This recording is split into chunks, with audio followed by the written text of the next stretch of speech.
My name is Dr. Pradeep Maiti. I am going to discuss thermodynamics and also I will solve some selected PYQs from NEET and JEE main exam. Thermo means heat and dynamics means motion. So thermodynamics means heat in motion. So thermodynamics is the branch of physics that deals with relationship between heat and other form of energies. Basically, it describes how thermal energy is converted into the mechanical energy. Also, thermodynamics is a macroscopic theory of natural phenomena. Why it is called macroscopic theory? Because thermodynamics basically deals with the easily observable and measurable thermodynamic parameters. That is why it is called macroscopic theory. Also, to understand the working principle of all heat engines, diesel engine, jet plane or steam engine, we have to understand thermodynamics. Now the thermodynamic system. A thermodynamic system refers to a certain portion of the universe for investigation. So thermodynamic system is a very small part of the universe where all the calculations or investigation were performed, and everything outside the system that can influence the behavior of the system is called surrounding of the system.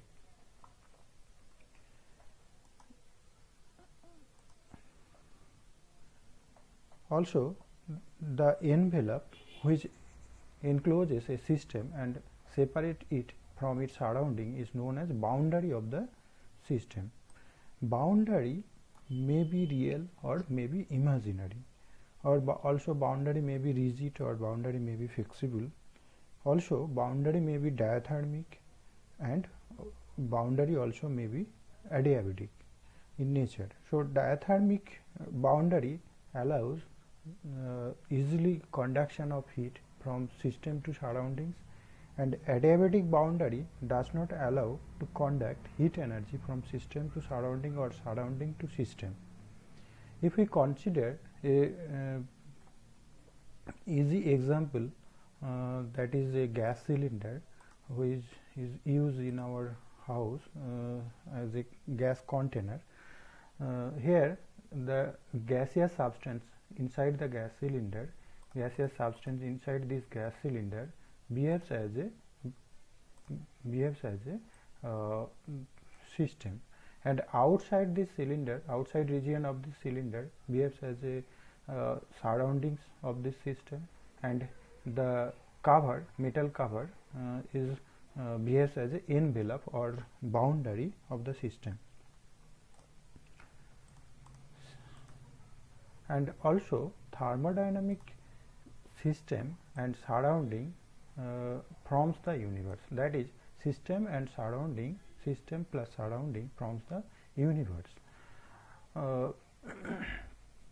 Thermodynamic system mainly of three types: open system, closed system and isolated system. In open system, both the energy and mass, both the energy as well as matter or mass can be exchanged between the system and the surrounding. In closed system, only the energy, not the mass, can be exchanged between the system and the surrounding. In isolated system, neither the energy nor the matter can be exchanged between the system and the surrounding. So all these are the three types of thermodynamic system. All a open system, for a open system there is a open boundary, there is a imaginary boundary between system and surrounding. So we can easily construct a open system, but when a system is separated by a diathermic wall from its surrounding, then this system behaves as a closed system, because diathermic wall allow to conduct heat energy from system to surrounding or surrounding to system, but it does not allow to exchange mass. Now a system is separated with a adiabatic wall from its surroundings, then this system behaves as a isolated system, because adiabatic wall does not allow nothing, so does not allow mass and energy. So that is why this system is an isolated system. Also, if two systems A and B are separated by an diathermic wall, then the combination of these two systems behaves as a closed system. Also, if two systems are separated by an adiabatic wall, then the combination of these two systems behaves as a isolated system. Also, here is a real example of closed system and isolated system and open system. If we take a cup of tea, then cup of tea behaves as a open system, and cup of tea with a metal lid behaves as a closed system, because metal lid behaves as a diathermic wall, and a thermoflux is an ideal example of an isolated system, because thermoflux does not allow to transfer heat and mass from system to surrounding or from surrounding to systems. Now the thermodynamic variables. Thermodynamic variables are macroscopic physical quantities like pressure, volume and temperature, which are used to describe the state of the system. The relation between different thermodynamic variables are called the equation of state. The well-known equation of state is PV equals to nRT, which relates pressure with temperature and volume. Also, it is known as the Boyle's equation.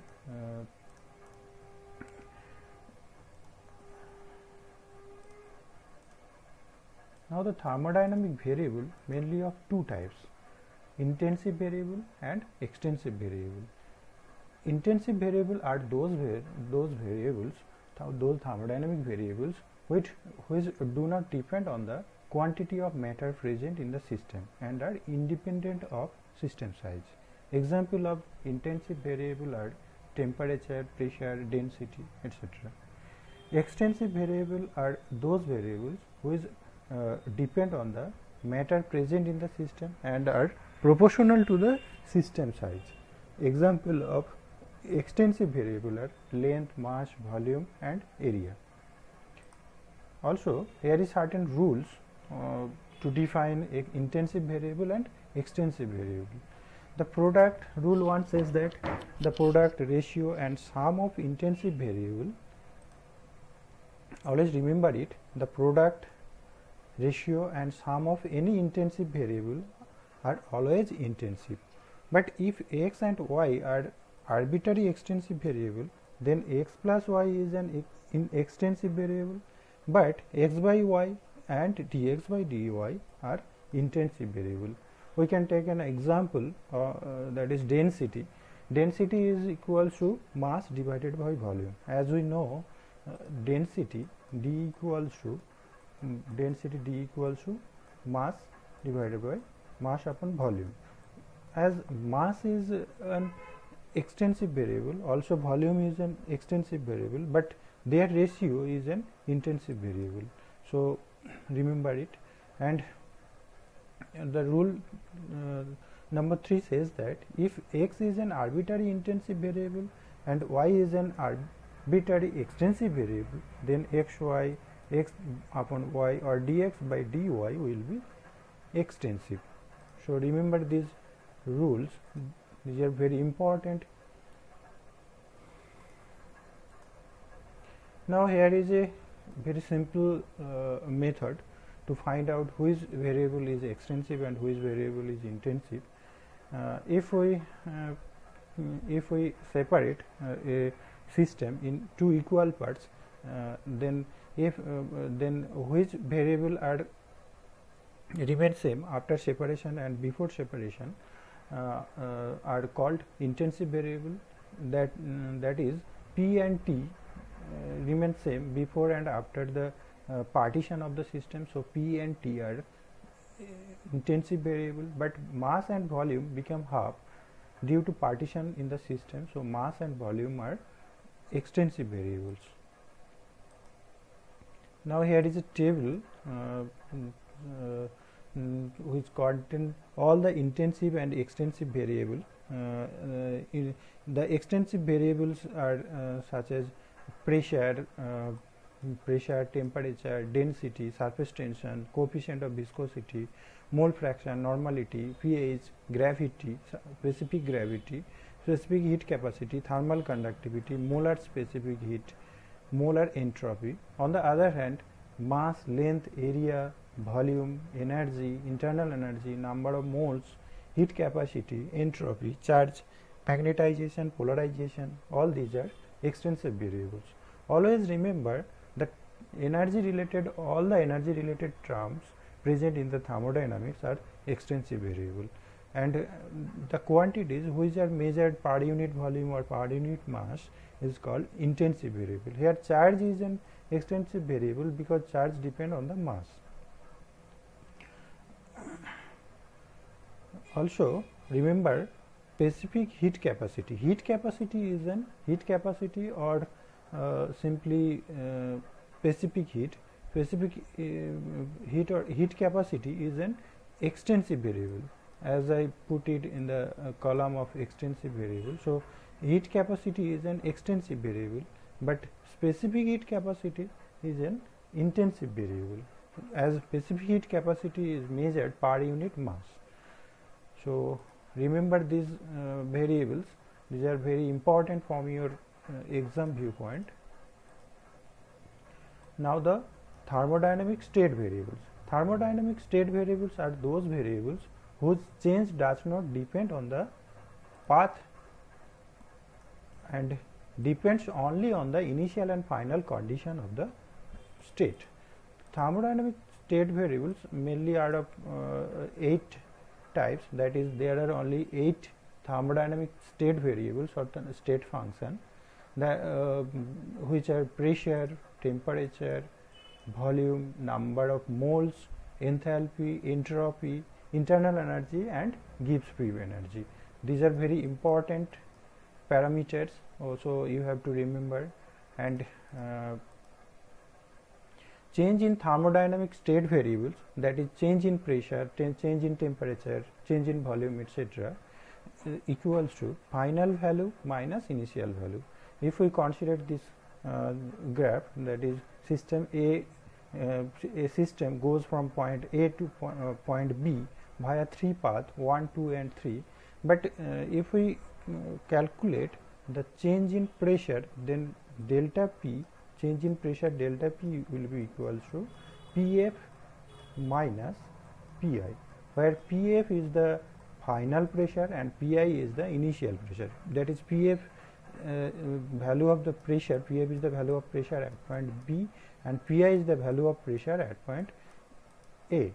So the change in thermodynamic state variable does not depend on the path, that is path 1, path 2 or path 3. It only depends on the initial and final values of the variables. Also for a cyclic process means when a process or when a thermodynamics process start from a particular point and after few moments it come back to the initial point or initial state, then this is called a cyclic process. For cyclic process, change in thermodynamic state variable is always 0. Remember this point. It is very important also for exam viewpoints. Here is a question from AIEEE 2004. Out of the following parameters, which parameter does not characterize the thermodynamic state of matter? Options are temperature, volume, work, heat. So as I already discussed, temperature and volume are thermodynamic state variables.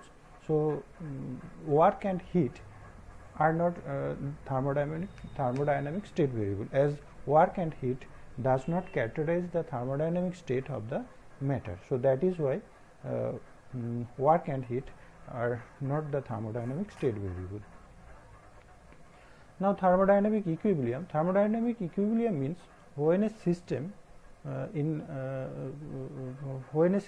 a condition at which the thermodynamic variables does not change with time. Thermodynamic variables remain constant with respect to time. In case of thermodynamic equilibrium, there is mainly of three types of equilibrium: thermal equilibrium, mechanical equilibrium, and chemical equilibrium. Thermal equilibrium means system is thermally in equilibrium with its surrounding. I mean, there is no temperature difference between system and surroundings.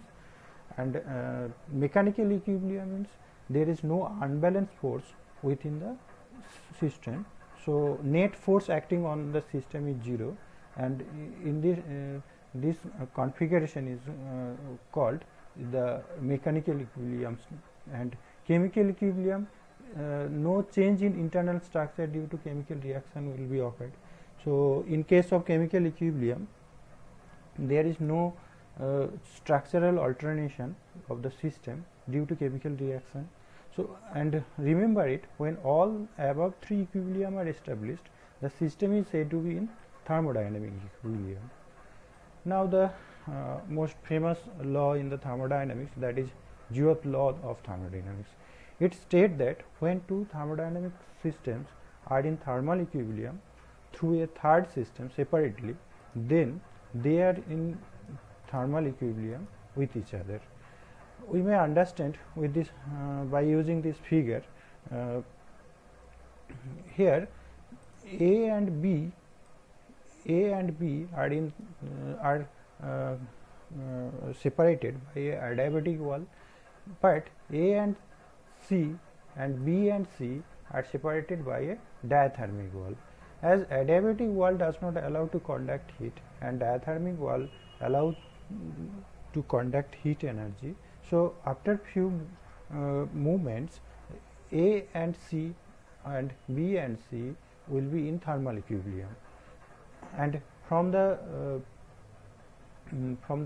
viewpoint of zeroth law of thermodynamics, we may say that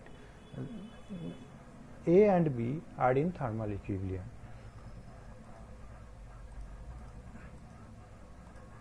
Also, zeroth law of thermodynamics helped in the creation of which scale, that is thermodynamical scale.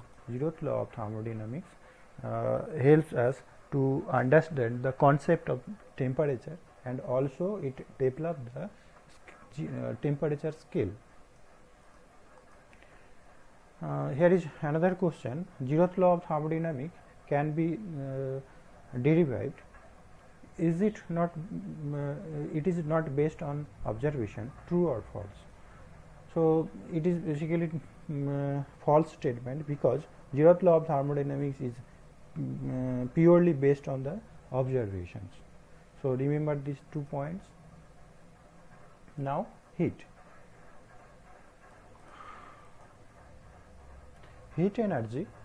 Heat is a energy that is transferred between a system and surroundings whenever there is a temperature difference between system and the surroundings.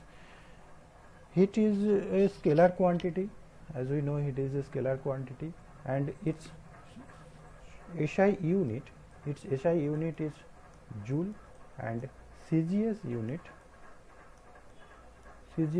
is calorie.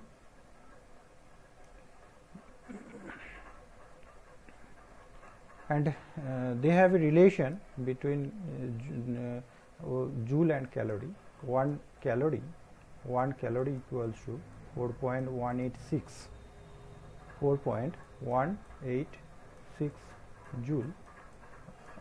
Also, as heat is a energy, so dimension of heat will be ml square T to the power minus 2. These are important question for your board exam also. And heat is a path function, that is path dependent function. I mean, it depends on the path of the system, in which system goes from one point to another point, and heat absorbed by a system is taken as positive, while the heat lost by the system is taken as negative. So remember it.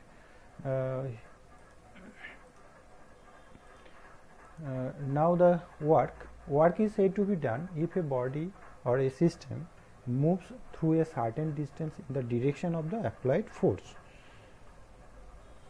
So work is also the energy transfer brought about by the other means, such as moving the piston of a cylinder containing the gas, or by raising or lowering some weight connected to it. Also, work is a scalar quantity, and SI unit of work is joule.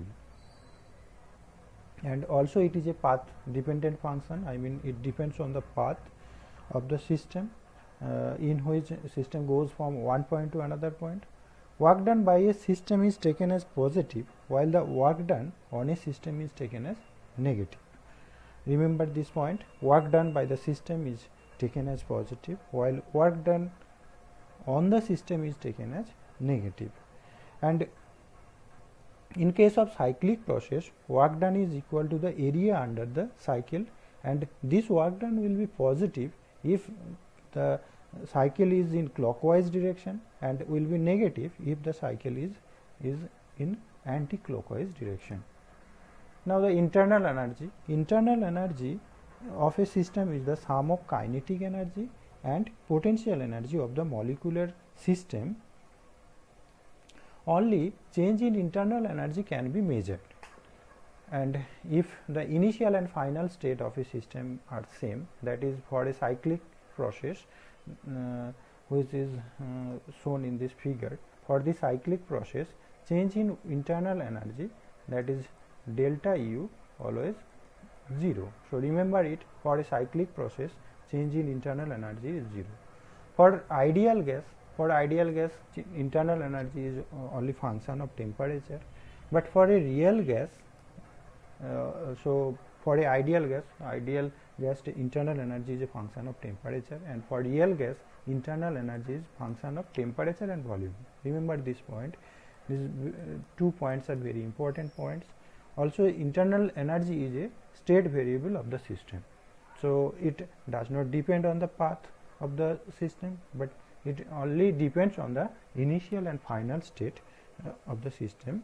So it is a state variable.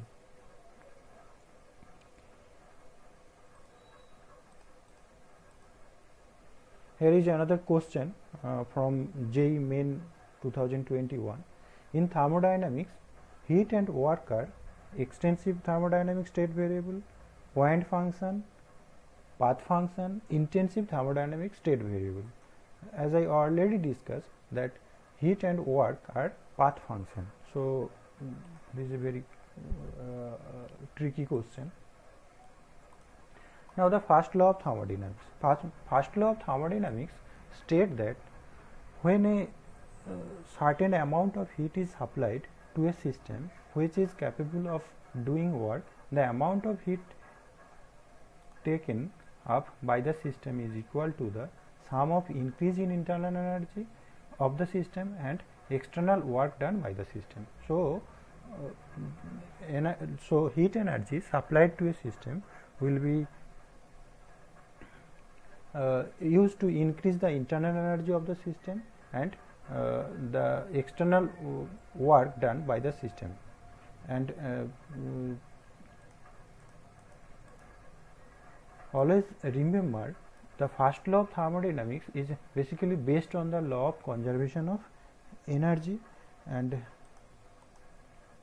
if we consider a system, a gaseous system with movable piston, then if we give some heat energy Q, then piston goes from initial point from A point to B point. So change in also there is a change in internal energy from U1 to U2. So Q, we may write that Q equals to U2 minus U1 plus W, or change in energy, that is delta Q equals to delta U, that is delta U means the change in internal energy plus delta W, that is work performed by the gas, that is work performed by the gas due to change in the position of the piston, that is delta W.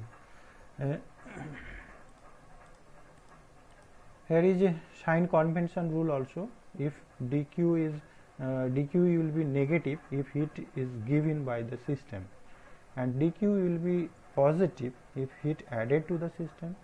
du is positive if internal energy increase the temperature. I mean, there is increase in temperature means internal energy will be positive, change in internal energy will be positive.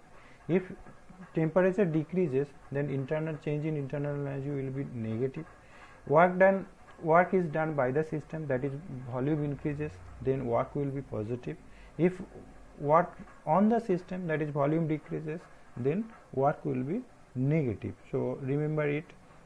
These are very important points, very useful for tackling the numericals for in your exams. And here is two case. Case 1 says that when system undergoes a process such that delta U equals to 0.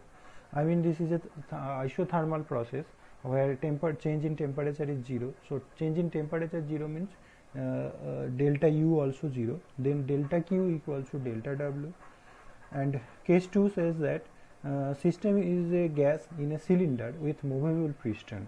In that case, delta W equals to force into displacement, that is equals to force means force equals to, as we know, pressure equals to force by area.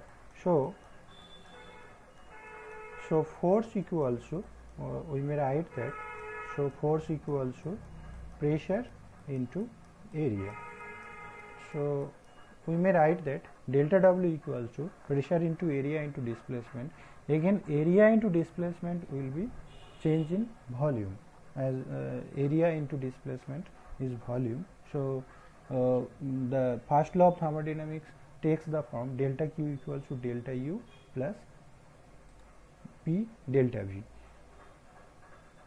So remember it. It is another form of remember this form. It is another form of first law of thermodynamics, which is very useful to solve numericals. Here is some PYQs. The first question is from NCERT basically. An electric heater supplies heat to a system at a rate of 100 watt.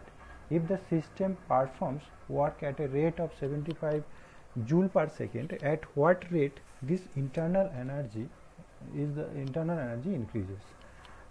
So basically this question says that heat is supplied, an electric heater supplies heat. So Q, amount of heat energy, Q equals to 100 watt. And if the system performs work at a rate of 75 joule per second, that is work done, W equals to 75 joule per second. That is joule per second means watt, so it is 75 watt. At what rate is the internal energy increases? So from the first law of thermodynamics, we may write that change in internal energy delta U equals to basically Q minus W. So this is 100 minus 75, that is 25 joule per second. So rate of increase of internal energy of the system will be 25 joule per second. So answer is 25 joule per second. Now another question is from JEE Main 2023. A source supplies heat to a system at a rate of 1000 watt. If the system performs work at a rate of 200 watt, the rate at which internal energy of the system. So it is basically 1000 minus 200. So rate of increase in internal energy will be 200. 1000 minus 200, that is 800 watt. So answer is option B is the correct option. Now the specific heat. So specific heat is amount of heat required to raise the temperature of a unit mass of the substance through 1 degree is called specific heat of the system. Specific also there is a term like heat capacity. Capacity means amount of heat energy required to increase the temperature of any amount of mass. There is a particular difference between specific heat capacity and the heat capacity. So mathematically we may write the heat capacity, that is capital S, equals to delta Q by delta T, amount of heat energy required to increase the temperature by 1 degree, and small s is written as the specific heat capacity, and small s will be capital S divided by m, that is amount of mass present in the system. So specific heat capacity, expression for specific heat capacity will be 1 by m delta Q upon delta T. Now there is another type of heat capacity, that is specific heat capacity at constant volume and specific heat capacity at constant pressure. Specific heat capacity at constant volume is written as Cv equals to S by mu, that is heat capacity, by mu means number of moles, so 1 by mu del Q by del T at constant V. So specific heat capacity at constant volume is written as 1 upon mu delta Q upon delta T at constant V. Also there is another specific heat capacity, that is Cp equals to 1 by mu del Q by del T at constant P. Cp is called specific heat capacity at constant pressure, and there is a certain relation between specific heat capacities, that is Cp minus Cv. Cp minus Cv equals to R, and and the units of specific heat capacities are calorie gram degree Celsius inverse in CGS unit, and in SI unit it is joule kg inverse Kelvin inverse. Units of molar specific heat capacities.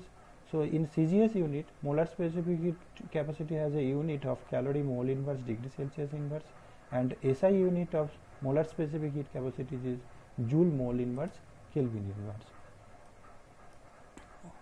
We may prove the relation Cp minus Cv equals to R as follows by using the first law of thermodynamics, delta Q equals to del U plus P del V.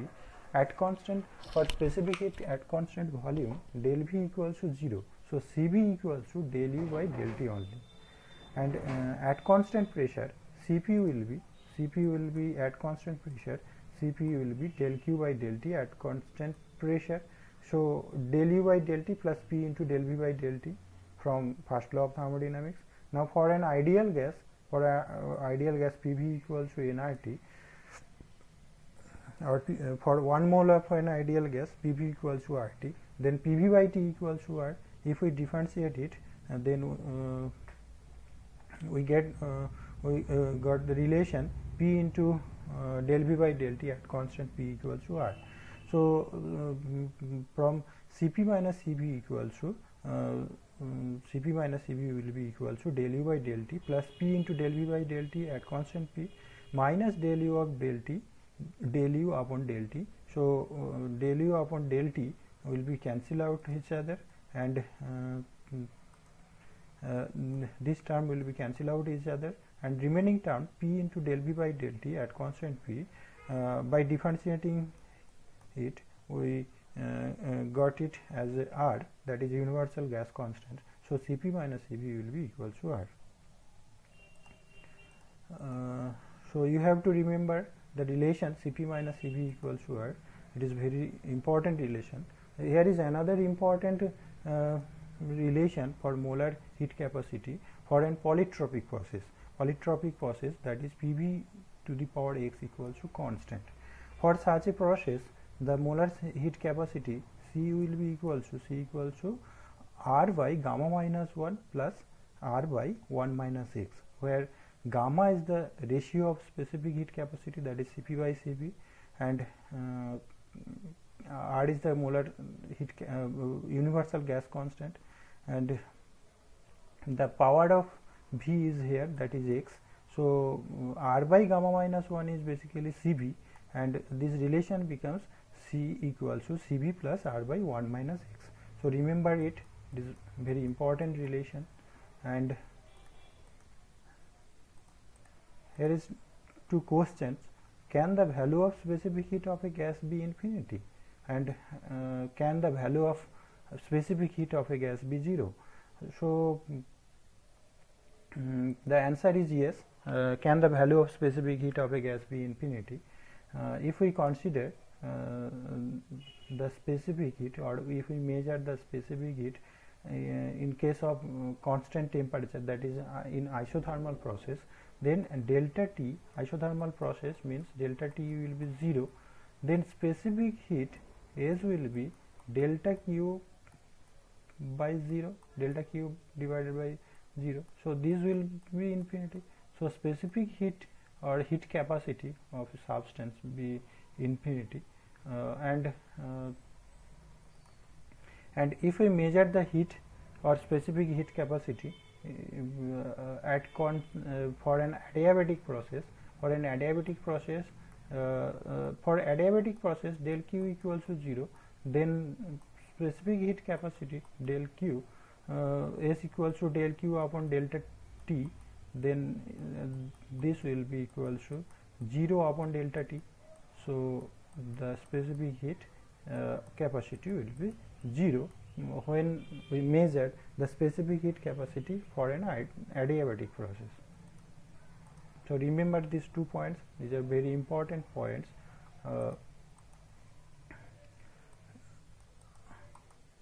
Now the specific heat capacity often specific heat capacity depends. Basically, specific heat capacity depends on nature of the substance. I mean the it is in which state. So it is in gaseous state or in solid state. So specific heat capacity depends on the nature of the substance. Also, specific heat capacity depends on the temperature. And the molar specific heat capacity depends on the nature of the substance, also temperature, also condition under which heat is being supplied. Here is another point, that is condition under which heat is supplied. So molar specific heat capacity depends on condition under which heat is supplied. So remember it. Here is a table. Here I have tabulated the values of Cp, Cv and gamma for monoatomic gas, diatomic, triatomic and triatomic linear and triatomic non-linear gases. Monoatomic gases means suppose monoatomic gas means helium. For helium or argon, this type of gas are monoatomic type gas. So they have Cv value equals to 3 R upon 2, that is 3 R by 2, and Cp value of 5 R by 2, and if we take the value of the ratio of Cp by Cv, then gamma will be 5 upon 3, that is 1 by 6, 7. So remember these values. And for diatomic gas means oxygen O2. For diatomic gas, Cv value will be 5 R by 2 and Cp value will be 7 R by 2 and gamma will be 7 by 5, that is 1.4. Triatomic linear gas, example of triatomic linear gas is carbon dioxide. Triatomic linear gas, it is carbon dioxide. So for triatomic linear gas, Cv value will be 7 R by 2 and Cp value will be 9 R by 2, and their ratio will be 9 upon 7, that is 1.29. Also triatomic non-linear gas, the Cv value will be 3 R and Cp value will be 4 R. So their ratio 4 by 3, that is 1.33. Remember these values, these are very important to solve numerical in your competitive exam as well as for your board exams. Now the quasi-static process. Quasi-static process is an infinitely slow process in which the system remain in the thermal and mechanical equilibrium with the surroundings. So remember, a system or a process or a system perform a process which is a quasi-static process only when the process is extremely slow and do not involve large temperature change, and there is no accelerated motion in the system, and if the system follows these three steps, then the system process will be quasi-static process. Another important concept, that is PV diagram. The variation of pressure with respect to volume is represented by a diagram, and this type of diagram is called basically PV diagram, and the work done by a thermodynamic system is equal to the area under PV diagram. So remember this point, work done equals to area under PV diagram. Now the thermodynamic process. Thermodynamic process,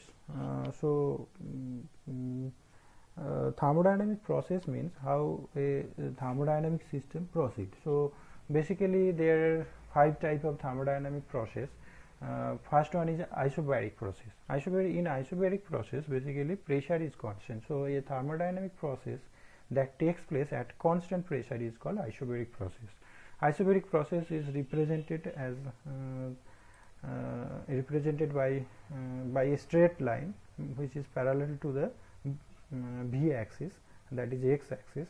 So it is a presentation of an isobaric process.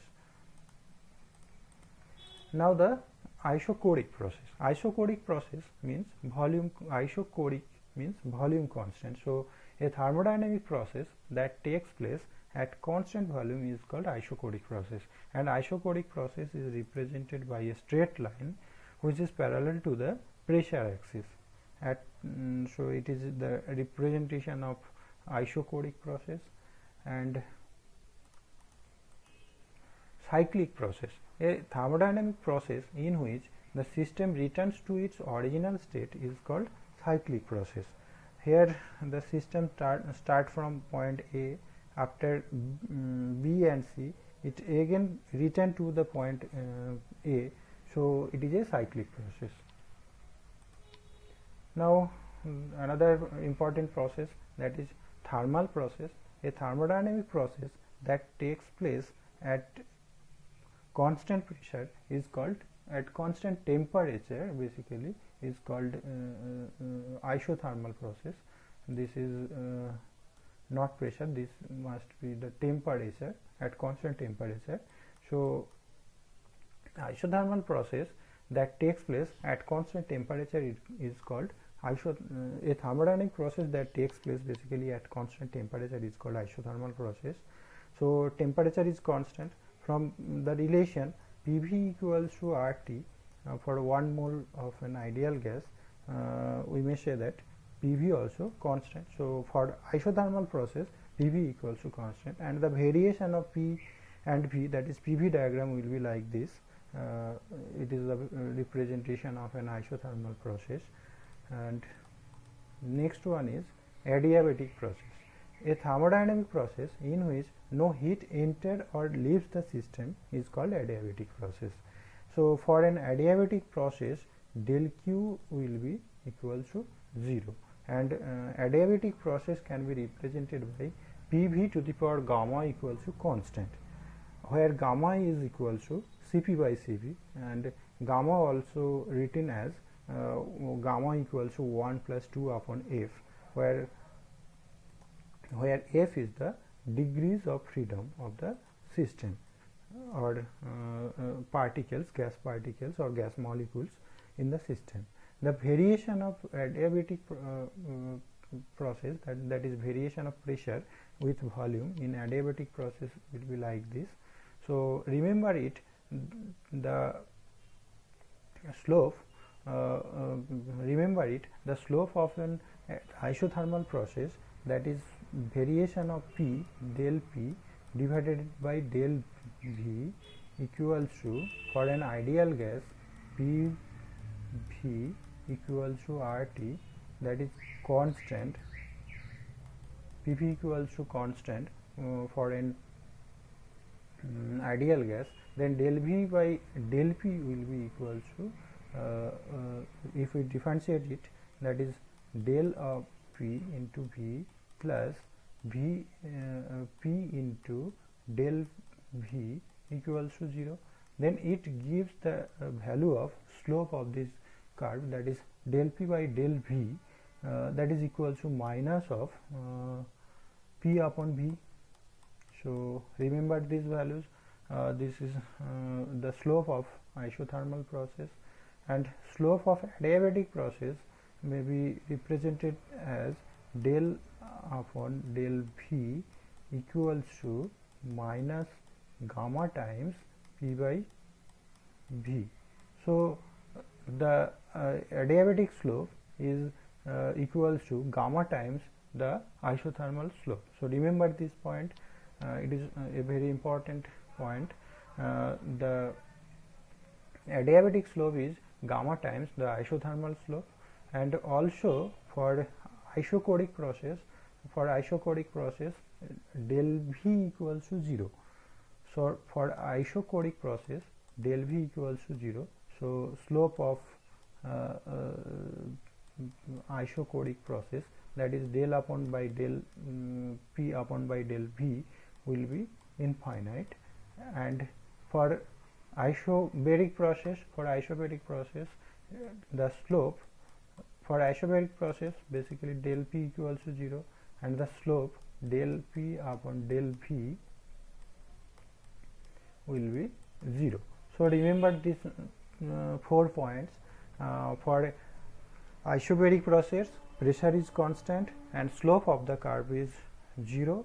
For isochoric process, volume is constant and slope of the curve is infinite. For isothermal process, temperature is constant, that is Pv also constant, P into V will be constant, and slope will be P minus of P upon V. And adiabatic process, delta Q will be 0 and Pv to the power gamma equals to constant, where gamma equals to Cp by Cv, and the slope of the adiabatic process will be del P by del V, and del P by del V equals to, that is slope equals to minus of gamma times P by V. And another important point to remember, that the slope of adiabatic curve is equal to gamma times of slope of isothermal curve. So remember these points. Now work done during volume change. So basically a cylinder fitted with a movable piston is a simple example of thermodynamic system. For from this figure, work done by the gas as the piston moves from initial point from A initial point to point B, then there is a change in position of the piston, that is delta x. So for this it does some work, that is delta W. Delta W equals to F into dx. So F equals to P into A, as I have already discussed that pressure equals to force by area. So force equals to pressure into area, and it is multiplied by dx, gives the work done delta W dW. So dW will be P dV, as A into dx will gives the value dV, that is change in volume. So total work done for a change in volume Vi to Vf, that is initial volume Vi to final volume Vf, that is W equals to integration dW. So integration Vi to Vf P dV gives the total work done performed by the gaseous system. Now here is some cases in calculation of the work done. Case 1 represents the volume is constant. So as the volume is constant, then dV is 0. So here delta AB will be 0, that delta AB, that is WAB equals to 0, not delta AB. WAB will be 0, that is work done by the system is 0, as there is no change in volume. Another case, when V is increases, A to B volume is increases, that is dV greater than 0. So that is why work done from A to B, work done by the gas, when it goes from point A to point B is greater than 0, that is WAB is plus of shaded area. Shaded area means area under this curve. It gives the work done by the gas, and it is a positive quantity. Another case where V decreases, so when gas goes from A to B or A to B, here it is, here volume is decreases, that is dV is less than 0, and that is why WAB is less than 0, and WAB equals to minus of shaded area. And also this is not the case of V decreases. Here basically is a cyclic process. For cyclic process, work done is, this is not the case of V decreases, this is the case of cyclic process. Okay. For cyclic process, work done will be positive when when the process goes in clockwise direction, that is clockwise direction, work done will be positive, and if it is in anti-clockwise direction, then work done will be negative. And again work done will be calculated by calculating the area under the curve. Okay. Now here is another method to find out the work done, that is for incomplete cycle. For incomplete cycle, WAB means system goes from A to C via point B. So work done along ABC will be equal to plus of shaded area. And for this case, here system goes A to D in anti-clockwise direction, and here work done will be equal to minus of shaded area as the system goes in anti-clockwise direction. Here is another example in which in the gaseous system piston is connected through a spring. So work done by the gravitational force equals to mgx, where x is the displacement of the piston, and W2 equals to work done by the due to the expansion of the gas, that is P naught into del V. Del V is the change in volume due to expansion of the gas, and another work done W3 equals to integration K x dx, that is work done by the spring force, which will be equal to half kx square. So total work done will be W1 plus W2 plus W3. Now all these thermodynamic processes and their different parameters are tabulated here. For isothermal process, as I already discussed, for isothermal process temperature is constant, so that is why PV will be constant, and as the internal energy is the only function of temperature, so U is a constant for an isothermal process. So work done will be equal to Q from the first law of thermodynamics, delta U equals to as delta U equals to 0, so delta Q equals to delta W, or Q equals to W, and delta U equals to 0, and work done by this process, if we integrate, if we complete the integration, W equals to V initial to V final, P initial to V of final, PdV, then it gives the value of work done, that is nRT ln Vf by Vi. If we replace P equals to nRT by V, then this integration gives the value of work done as nRT ln V final by V initial, or if we replace volume by pressure, then work done will be nRT ln Pi by Pf.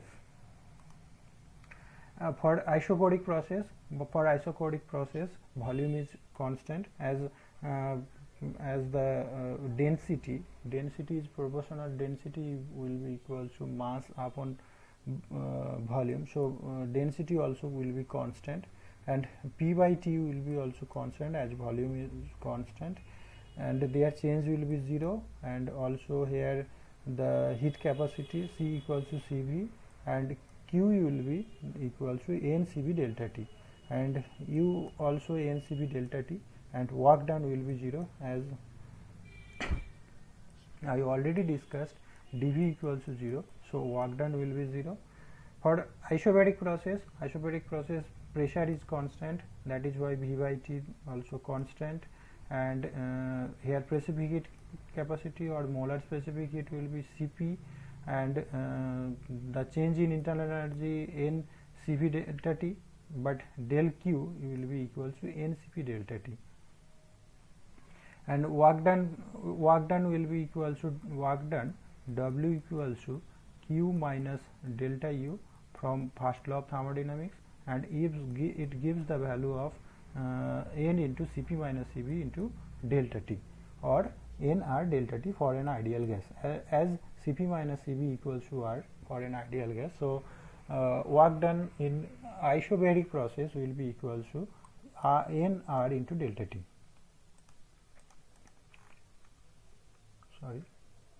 And now adiabatic process, adiabatic equation is Pv to the power gamma equals to constant, and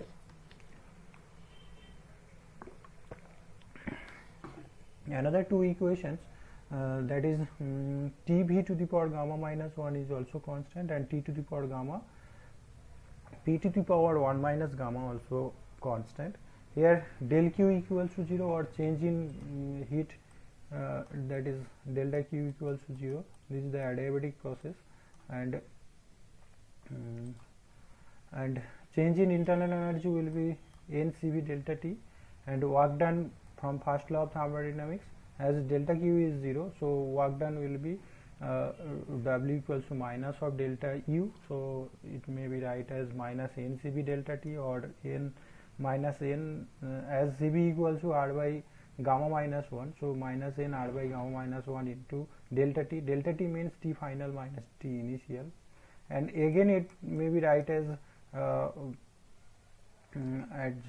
Pi Vi minus Pi Va by gamma minus 1, as Pi and Pi Vi, as Pi Vi equals to R nR, basically nR into Ti, and Pf Vf equals to nR Tf. So from here we may replace these values, and we get the relation Pi Vi, work done equals to Pi Vi minus Pi Vf divided by gamma minus 1.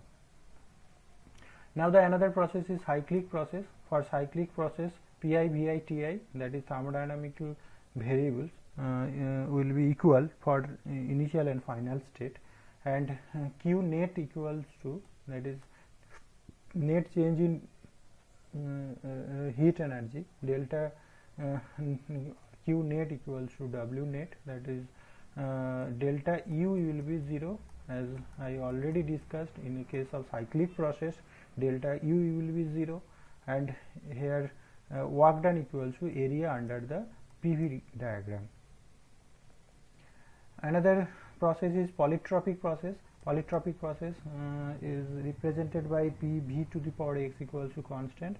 For polytropic process, important relation is heat capacity. Molar heat capacity takes the form as R upon gamma minus 1 plus R upon 1 minus x, that is R upon gamma minus 1 is Cp, so C will be equal to Cv plus R by 1 minus x. Here also the amount of heat exchange will be Nc into delta T, but change in internal energy will be Ncv delta T, and work done by using first law of thermodynamics, work done will be delta Q minus delta U, that is nR delta T divided by 1 minus x, and as follows. And here is another process, that is free expansion of ideal gas in vacuum. For For this case, free expansion of ideal gas delta U is 0. Always remember it. Change in internal energy is 0 and all other parameters will be 0. Only PV equals to constant.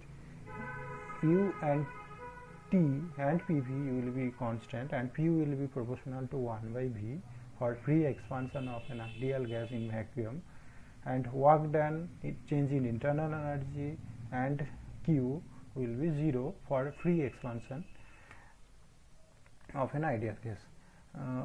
This graph represents the isothermal and adiabatic expansion of an ideal gas. So from here we distinctly observe that the adiabatic isotherm is more steeper than isothermal curve, and this figure represents the adiabatic expansion of mono, di and polyatomic gases. Curve 1 represents the monoatomic gases. As we know, for monoatomic gas gamma equals to 1.67, and curve 2 represents the expansion of diatomic in diatomic gases, and for diatomic gases gamma equals to 1.4, polyatomic gas, that is gamma equals to 1.3. So curve 3 represents the adiabatic expansion of polyatomic gases for gamma equals to 1.33. Now here is another diagram which represents the isobaric, isothermal, adiabatic and isochoric process in a single diagram. So this PV diagram of different process is shown in one graph as below. Curve 1 here represents the isobaric process, curve 2 is the isothermal, and curve 3 represents the adiabatic process, and curve 4 represents the isochoric process. Now here is some example of calculation of work done. In case of this PV diagram, work done, the question says that an ideal monoatomic gas is taken around the cycle as shown in PV diagram. What is the work done during the cycle? So work done equals to area under the PV diagram. So work done W equals to area means this is a rectangle, so area will be AB into AD. So AB means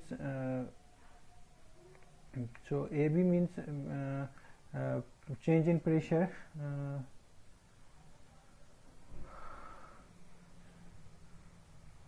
So AB means change in pressure, that is 2P minus P into AD, that is change in volume, 2V minus V. So work done will be P into V for this case. Here another example in the given elliptical PV diagram of gas, which is very important for JEE main. Find out the net work done in the cycle. So net work done will be area under the PV diagram. So area of the ellipse is pi AB, and area will be pi into V2 minus V1 by 2, and P1 minus P2 by 2, as the A will be gives the semi-major axis, that is V2 minus V1 by 2, and B gives the semi-minor axis, that is P1 minus P2 by 2. It is another PYQs on the PV diagram from your NEET exam, and question says that in which of the following process heat is neither absorbed nor released by the system.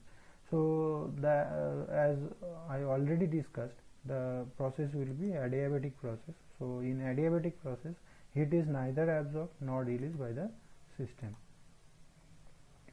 Another PYQs from PV diagram,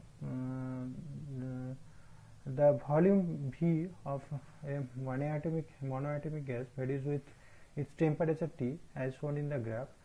The ratio of work done by the gas to heat absorbed by it when it undergoes a change from state A to state B. So to solve it, first of all we have to consider that from this VT graph, V by T is equal to constant. So it is an isobaric process, as V by T is constant means P also constant. Okay. So for P equals to constant, it is an isobaric process. Also, it is a monoatomic gas. So for monoatomic gas and isobaric process, Cp will be equals to 5 by 2 R. Cp will be equal to 5 by 2 R, and dW will be equal to dq will be equal to heat absorbed, dq will be equal to n Cp into dt, and dW will be equal to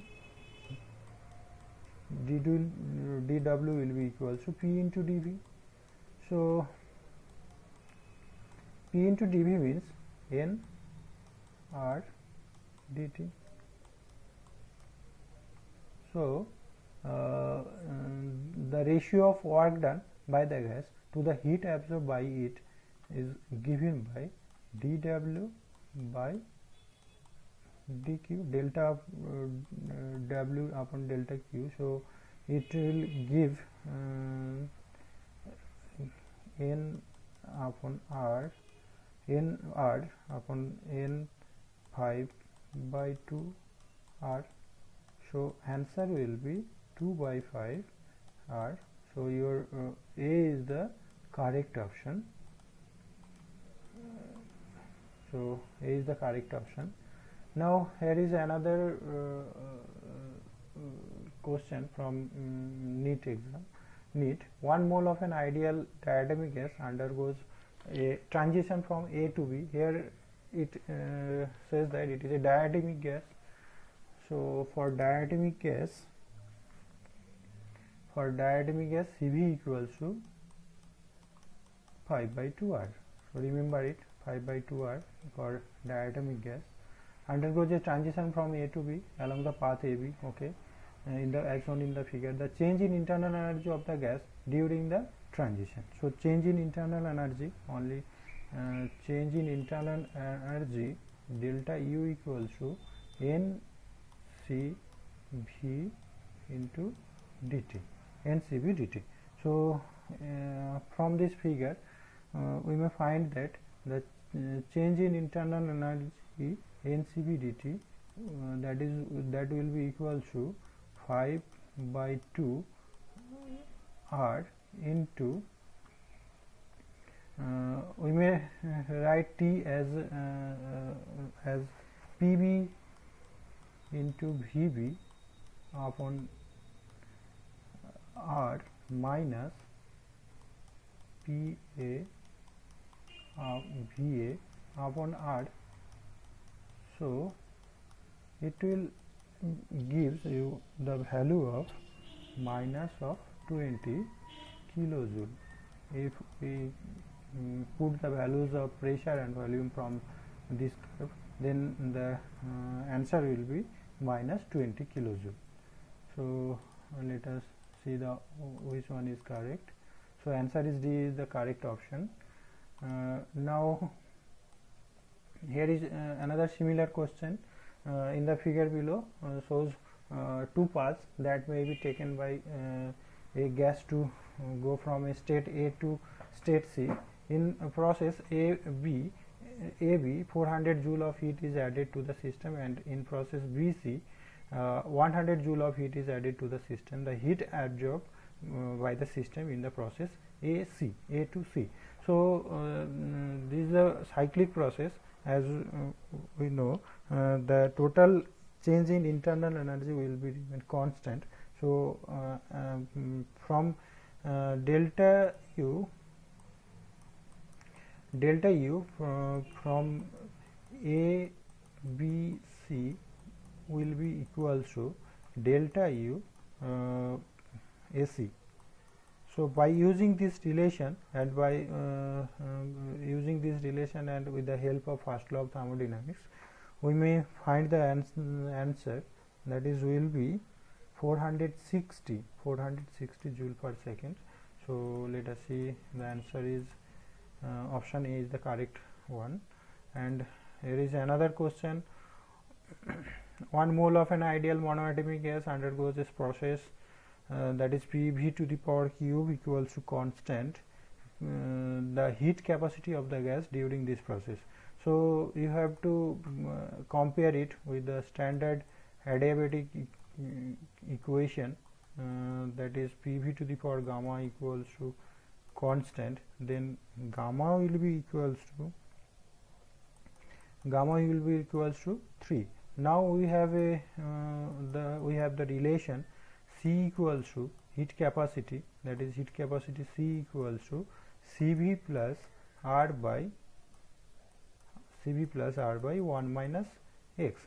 So it is a monoatomic gas, so CV value will be only 3 upon 2 R, and it will gives R divided by 1 minus 3. So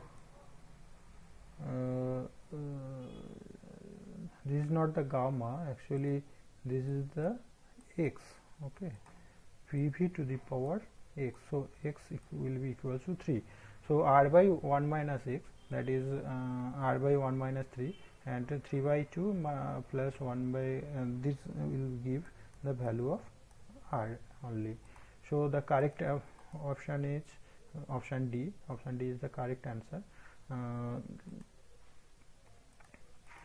So by using this, here is another question. An ideal gas is compressed to half of its initial volume by means of several processes. Which of the process results in the maximum work done on the gas? So adiabatic, in case of adiabatic process, the work done will be maximum, because from the PV diagram as represented here, the volume is compressed to half of its initial volume, so V will be changed to V by 2, and for isobaric process, the curve is parallel to V axis for isothermal process and for adiabatic process. If we compare the area under the curve, for area under the curve, in case of adiabatic process it will be very large. So adiabatic process, in case of adiabatic process, maximum work will be performed by the system. Here is another question from JEE in 2023. The question says that an air bubble of volume 1 centimeter cube raised from the bottom of a lake of 40 meter depth to the surface at temperature 12 degrees Celsius. The atmospheric pressure is 1 into 10 to the power 5 Pascal. The density of water is 1000 kg per meter cube, and G is equal to 10 meter per second square. There is no difference of temperature of water at the depth of 40 meter and on the surface. The volume of air bubble when it reaches the surface will be. Basically this question says that as the temperature of the water is constant, so it is a isothermal process. In case of isothermal process, we know that P1 V1 equals to P2 V2. We have to find out the value of V2. So V2 will be what? Where P1 equals to the pressure at the depth, that is P0 plus H rho G. All the values are given here, so we may find out the value as 5 into 10 to the power 5 Pascal.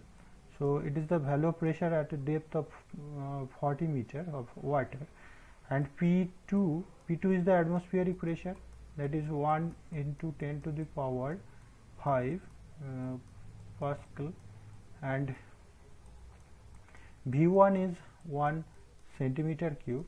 So from this relation, if we put all these values, this gives the value of V2 as V2 will be equals to 5 centimeter cube. So the correct answer will be option number C. Option C is the correct answer, and option C is the correct answer. And here is another question. Consider two containers A and B containing monoatomic gases at the same pressure P and volume V. and temperature T, the gas in gas A is compressed isothermally to 1/8 of its original volume, while the gas B is compressed adiabatically to 1/8 of its original volume. So what is the ratio of final pressure of the gas in B to that of in case of A? So we have to use the isothermal equation as well as the adiabatic equation. In case of isothermal process, final pressure will be P1 V1 divided by V2, that is Pv by V by 8, that is 8 into P, and in case of adiabatic process, P adiabatic will be equals to P1 that is P into V1 by V2, that is V divided by V by 8 whole to the power it is an containing monoatomic gas, so it will be 5 upon 3 monoatomic gas, then this gives 8 and this gives P into 32. So their ratio will gives the value of P adiabatic divided by P isothermal, that is 4. So option 4 is the correct answer for this question, and option D is the correct answer. This question is from JEE Main 2023. So here is another question. The thermodynamic process in which internal energy of the system remains constant. As we already know, in case of isothermal system, the internal energy of the system is remains constant. That is, in case of isothermal system, change in internal energy 0. So that is why internal energy remains constant for this process. And here is another question, JEE Main, and also another question from PV diagram. By using PV diagram from JEE Main 2023, all these questions can be solved easily by using area under the curve. Now here is another important concept, that is bulk modulus of gas. Bulk modulus of substance is a measure of the resistance of a substance to bulk compression. That is, when we compress a system, then it gives the bulk resistance. This is called the bulk modulus. It is defined as the ratio of infinitesimal pressure change, that is small change in pressure, to resulting the relative decrease of the volume, and it given as K equals to del P divided by minus of del V by V, where del P and del V are the change in pressure and volume respectively, and V is the initial volume of the gas. Now what is isothermal bulk modulus? If we measure the bulk modulus at constant temperature, then this bulk modulus is called isothermal bulk modulus. So for isothermal process, PV equals to nRT equals to constant, and if we differentiate it, then P del V plus V del P will be 0. So V into V upon, actually it is V upon del V divided by del V, that will be equals to minus of del P by P. So KT will be equals to P. So remember it, the isothermal bulk modulus of an ideal gas with pressure P will be equal to P only. Here is another question related to bulk modulus from JEE Main 2023. Under the isothermal condition, the pressure of a gas is given by P equals to A V to the power minus 3, where A is a constant and V is the volume of the gas, the bulk modulus at constant temperature. That is, it asks what is the isothermal bulk modulus. So by using this relation, we may find that the isothermal bulk modulus of the system is 3P only. Now the heat engine. Heat engine is a device to undergo cyclic process in conversion of heat into work. here is the schematic diagram of the heat engine. Basically, a heat engine contains three parts. One is hot reservoir, that is at higher temperature T1, and a working substance, or which contains basically a gaseous substance, which is a working substance, and it performs some work. And here is another reservoir at temperature T2, which is at lower temperature, which is also known as the sink of the system. And the working substance takes some heat Q1 from the hot reservoir and performs some work W and release some heat energy to the cold reservoir. The efficiency of an heat engine is eta equals to basically efficiency eta equals to work output by heat input.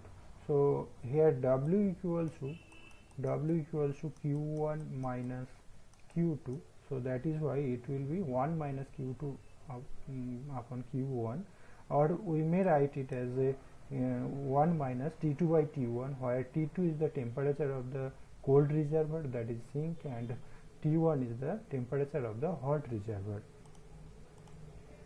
So remember this important formula. And is a 100% efficient heat engine is possible? For 100% efficient engine, eta will be equal to 1, and then Q2 will be equal to 0, or T2 will be 0 Kelvin, which is practically impossible. I mean, any heat engine always release some heat energy to the cold reservoir or to the environment, which is at a higher temperature than the 0 Kelvin. So that is why a 100% efficient heat engine is practically impossible. Here is another important relation. This relation for two heat engines are connected in series. If we connect two heat engine in series connection, or then the equivalent efficiency of this combination will be N2 plus 1 minus N1 into N2, where N1 is the efficiency of the first heat engine and N2 is the efficiency of the second heat engine. So remember this formula. This is a very important formula for combination of heat engines. And here is a question from NCERT. A steam engine delivers 5.4 into 10 to the power 8 joule of work per minute and serves 3.8 into 10 to the power 9 joule of heat per minute from its boiler. What is the efficiency of the heat engine? So efficiency of the heat engine will be equals to W by Q, that is work performed 5.4 into 10 to the power 8 divided by 3.6 into 10 to the power 9. That will be gives nearly 15% of efficiency. And how much heat is wasted per minute? So heat is wasted per minute, that is equal to Q2. So from this theorem, Q2 will be equal to 3.6 into 10 to the power 9 minus 5.4 minus 3.6 into 10 to the power minus 10 to the power 9 minus 5.4 into 10 to the power 8 joule per second. So this will gives 3.09 into 10 to the power 9 joule per minute. So this is the loss of heat energy per minute. Now the refrigerator. A refrigerator is the reverse of heat engine. In a refrigerator, the working substance basically extract heat Q2 from the cold reservoir at temperature T2, and some external work is done on this system, and heat Q1 is released to the hot reservoir at a higher temperature T1. In a in case of refrigerator, the coefficient of performance of a refrigerator is given by alpha. Alpha equals to Q2, that is heat extracted from the cold reservoir, divided by Q1 minus Q2, that is work done. So Q2 by W or Q2 by Q1 minus Q2 is called the coefficient of performance of the refrigerator. It also written as T2 divided by T1 minus T2. And there is a relation between efficiency of a heat engine and coefficient of performance of refrigerator. Efficiency of heat engine is given by eta, and eta will be equals to 1 by 1 plus alpha. Here is another question from NCERT. The question says that if the room temperature is 36 degrees Celsius while extracting heat from the food stocked inside a refrigerator at 10 degrees Celsius, then what will be the coefficient of performance of the refrigerator? So coefficient of performance of the refrigerator alpha will be equal to T2 upon T1 minus T2. So if we put these values in Kelvin scale, then it gives this is the value of T1 and it is the value of T2. Then this gives the value of 283 T2 divided by T1 minus T2. So T1 means 273 plus 36, that is 309 minus 283. So it gives the values of 283 divided by 283 divided 6 and 226, which will be equal to 10.88. So this is the coefficient of performance of the refrigerator, that will be 10.88, that is nearly approximately equal to 10.9, which is the coefficient of performance of this refrigerator. Here is another question from NEET 2015. The coefficient of performance of refrigerator is 5. Here the value of alpha is given as 5. If the temperature inside the fridge is minus 20 degrees Celsius, that is T2 equals to minus 20 degree Celsius. The temperature of the surrounding will be, that is we have to find out T1. So the value of T1 will be answer C, that is 31 degrees Celsius.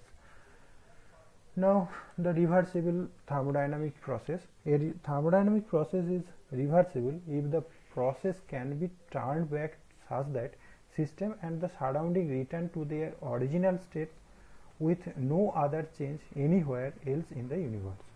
So in the reversible process is one. A reversible process is one which can be returned in the opposite directions. A quasi-static isothermal expansion of an ideal gas in the cylinder fitted with a frictionless movable piston is an example of reversible process. But it is reversible process basically an ideal process. Also there are other example of reversible process: isothermal expansion and compression, Carnot cycle, all mechanical process taking place in vacuum under the action of conservative forces, etc. And remember these points. A process is called reversible if and only if it is quasi-static, no dissipative forces, that is friction, that is no loss of heat by friction, etc. are present in the system. Both initial and final state of the system are in thermodynamic equilibrium with each other. Then the process is called reversible process. And the irreversible process. In case of irreversible process, the process are those cannot reversed, that is they do not fulfill the condition of reversibility. So a process is called reversible process if the process is very fast, that is they are not quasi-static in nature, and also there is some dissipative effect, that is dissipative force are present inside the process. Example of irreversible process are plastic deformation, combustion, diffusion, falling of water from hill, all chemical reactions, pre-expansions, all the phenomena around us in the environment are all irreversible process. So all natural spontaneous processes are irreversible process. Remember it. Here is the difference. Here is a table which represents the difference between reversible process and irreversible process. Reversible process can be retraced in the reverse direction, but irreversible process cannot. Reversible process would take infinite time to occur. So a reversible process take infinite time to complete the process, but irreversible process take finite time. Reversible process is extremely slow. Irreversible process is generally rapid or certain. Reversible process are quasi-static. Irreversible process are not quasi-static. By reversing the direction of the process, the system and its surrounding both can be retraced in their initial state in case of reversible process. But in case of reversible process, after going a change, system and its surrounding do not return their initial state by themselves. Reversible process, in case of reversible process, dissipative force are absent. In case of irreversible process, dissipative force are present. In reversible process, basically a reversible process is an ideal concept, but irreversible process is real, and all natural processes are irreversible process. Now the second law of thermodynamics. Second law of thermodynamics, basically it is the statement of two scientists, Kelvin and Planck statement. Kelvin and Planck, they are two scientists. They give the statement of the second law of thermodynamics. According to Kelvin and Planck, there is no process is possible whose result is the absorption of heat from a reservoir and the complete conversion of the heat into work. So it always impossible that total amount of heat which is supplied to system will get converted to work, and there will always be loss of heat. Completely conversion of heat into work is not possible.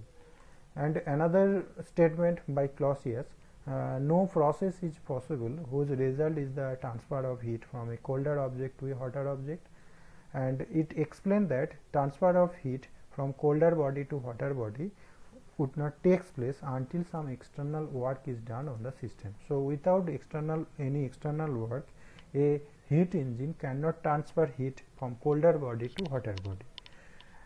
The second law of thermodynamics enables us to determine the direction in which natural process basically occurs, and by using a new concept which is entropy.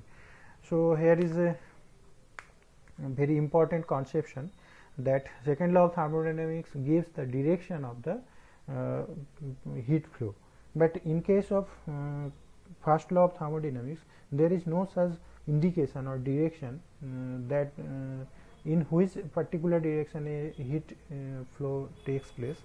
So first law of thermodynamics does not give the direction of heat flow, but second law of thermodynamics gives the direction of heat flow, and it says that the heat energy will be flowed in the direction in which entropy increases. Carnot theorem says that no heat engine can be more efficient than a perfectly reversible engine working between same two temperature difference. Also, all reversible engines operating between two given reservoirs have the same efficiency. These are two Carnot theorem, and Carnot engine, as I already discussed, the heat engine. Heat engine is an ideal Carnot engine. It is a reversible heat engine operating between two temperatures, and it has a maximum efficiency which no other engine can have. Efficiency of a Carnot engine it equals 1 minus Q2 by Q1, that is 1 minus T2 by T1. And Carnot cycle, basic function of any heat engine is represented by Carnot cycle. It will take the heat Q1 from a hot reservoir at temperature TH, that is higher temperature, and gives heat Q2 to cold reservoir at temperature TC.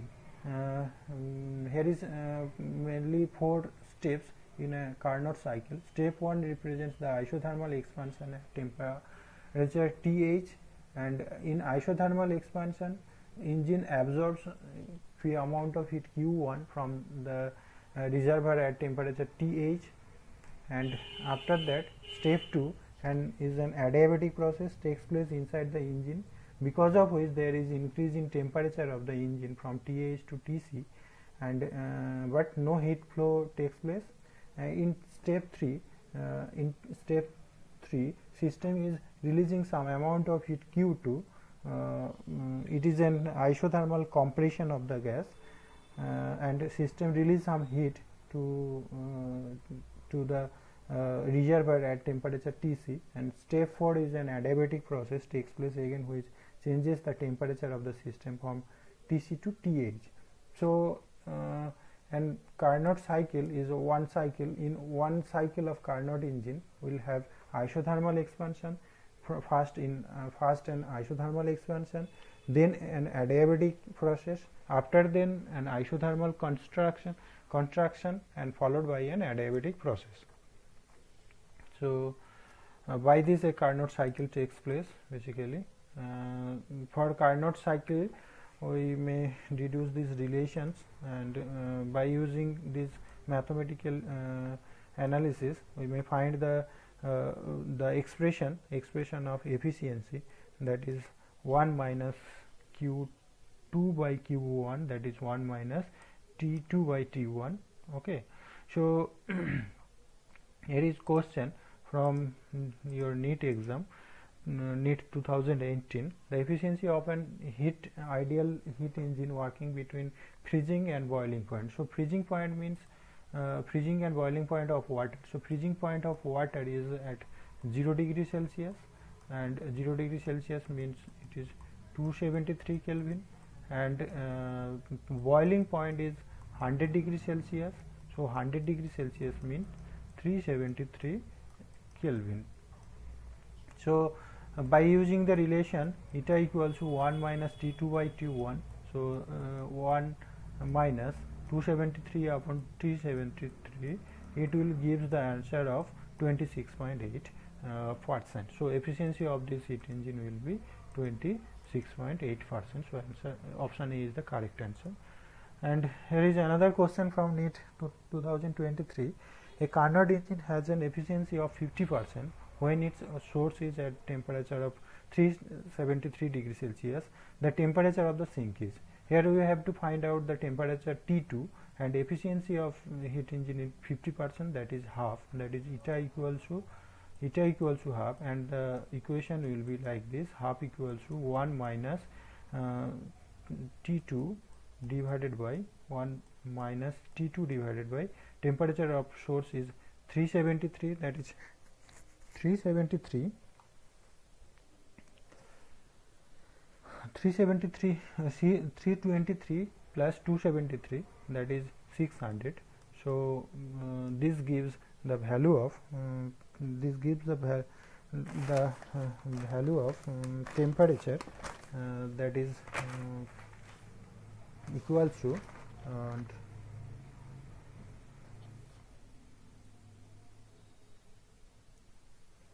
the value of temperature that is equal to T2 equals to, from this equation T2 will be equal to 300 Kelvin, 600 by 2, that is 300 Kelvin, and which will be equal to 27 degrees Celsius. So option C is the correct answer.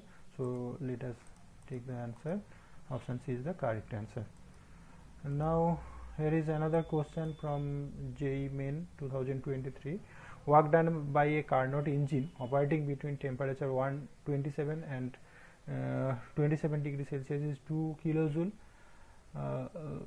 The amount of heat transferred to the engine by the reservoir. So here we have to find out the value of Q1 equals to what, and given work done is 2 kilojoule and temperature are 127 and 27 degrees Celsius. So from the relation eta equals to efficiency eta equals to W by Q1, that is equal to 1 minus T2 by T1. T2 will be equals to 27 plus 273,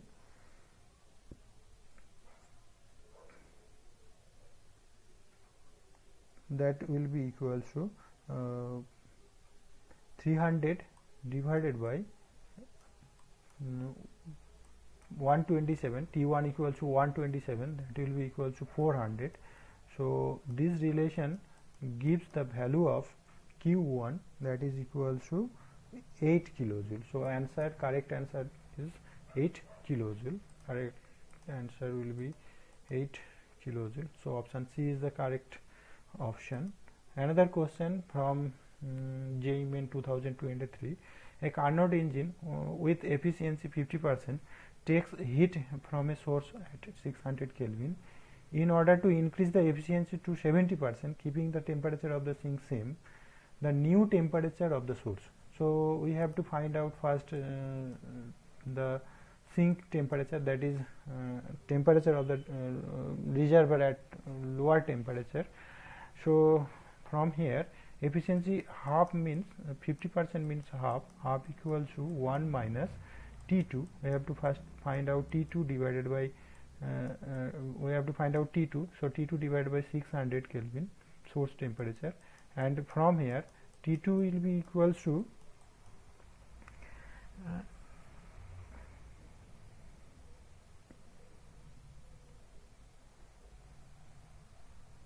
from here T2 will be equals to 300 Kelvin, that is 600 divided by 2, and T1 now in order to increase the efficiency of 70%, efficiency increased to 70%. So efficiency will be 70 increased to 70%, that is 70 by 100, that will be equal to 1 minus temperature of the source will be sink temperature is same. So T2 will remain same, that is 300 divided by T1. T1 will be what will be the temperature T1. So if we solve it, T1 will be this is 7 by 10, 1 minus 7, 3 by 10, that is 1000. Okay, so temperature of the source to increase to 1000 Kelvin to increase the efficiency of the engine by 70%, and the correct option is C. So C is the correct option for this question. Another important question here, that the combination of two heat engines, as I already discussed, in case of combination of series combination of heat engines, the resultant efficiency eta will be equal to eta 2 plus 1 minus eta 1 into eta 2. So this is the resultant efficiency of the combination of the heat engine, and from here we get the answer for this question is that in case of the efficiency of the combination in second case will be always less than the first case. So answer C is the option C is the correct answer. And here is another question: an engine operating between boiling and freezing point of water. It is this question is already solved, as it is from the NEET exam also. So the option will be B and D will be correct for this question. That is option D will be correct option, because efficiency is less than the efficiency of Carnot engine operating between the same two temperatures. As we know that the Carnot engine gives the most gives the maximum efficiencies, and also efficiency is less than 27%, as we already calculated, as the efficiency of a heat engine working between freezing and boiling point is 26.8%. so it is less than 27%. so option B and D will be correct option, and let us find out the option. So option D is the correct option.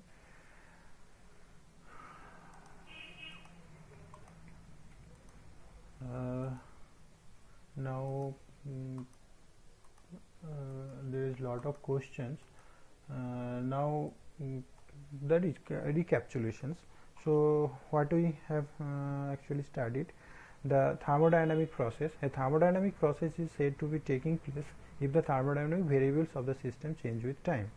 And thermodynamic processes, there are mainly 5 type of thermodynamic process: isothermal process where temperature is constant, adiabatic process where there is no heat change, isobaric process, isochoric process where volume is constant, isobaric process where pressure is constant, cyclic process where system return to its original state. So these are the 5 thermodynamical process. Zeroth law of thermodynamics state that two systems in thermal equilibrium with third system separately are in thermal equilibrium with each other. First law of thermodynamics, it states that if a system of heat dq added to a system, a part of heat is used in increasing its internal energy, while remaining part of the heat may be used as the external work done dw by the system. Mathematically, this is written as dq equals to du plus dw, or dq equals to du plus pdv. Second law of thermodynamics, that is Clausius statement, says that no process is possible whose sole result is the transfer of heat from colder object to a hotter object. Efficiency of Carnot engine, eta equals to 1 minus q2 by q1, that is 1 minus t2 by t1. And coefficient of performance of a refrigerator, alpha equals to q2 by 1 minus q1 minus q2, that is equals to t2 by t1 minus t2. Relation between efficiency of heat engine and coefficient of performance of refrigerator, that is eta equals to 1 by 1 plus alpha, where eta is the efficiency of heat engine and alpha is the coefficient of performance. Okay, thank you.